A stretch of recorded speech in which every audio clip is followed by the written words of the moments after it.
I'm Jett.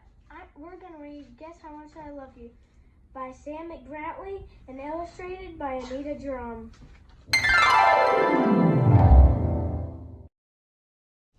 Little Nut Brown Hare, who is going to bed, held on tight to Big Nut Brown Hare's very long ears. He wanted to be sure that Big Nut Brown Hare was listening. "Guess how much I love you," he said. "Oh, I don't think I could guess that," said Big Nut Brown Hare. "This much," said Little Nut Brown Hare, stretching out his arms as wide as they could go. Big Nut Brown Hare had even longer arms. "But I love you this much," he said. That's a lot," thought Little Nut Brown Hare. "I love you as high as I can reach," said Little Nut Brown Hare.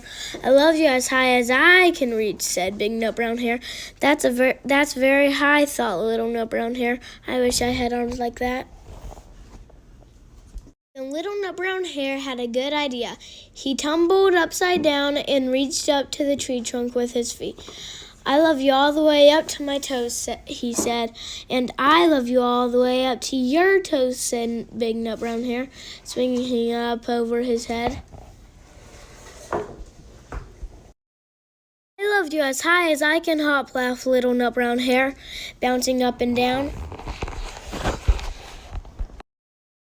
"But I love you as high as I can hop," smiled Big Nut Brown Hare, and he hopped so high that his ears touched the branches above. "That's good hopping," thought Little Nut Brown Hare. "I wish I could hop like that." "I love you all the way down lane as far as the river," cried Little Nut Brown Hare. "I love you across the river over the hills," said Big Nut Brown Hare. "That's very far," thought Little Nut Brown Hare. He was almost too sleepy to think anymore. Then he looked beyond the thorn bushes, out into the big dark night. Nothing could be farther than the sky. "I love you right up to the moon," he said, and closed his eyes. "Oh, that's far," said Big Nut Brown Hare. "That's very, very far."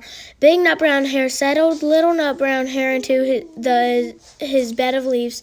He leaned over and kissed him good night. He lay down close by and whispered with a smile, "I love you right up to the moon and back." Wasn't that a great story? If you'd like to hear more stories by me, click subscribe.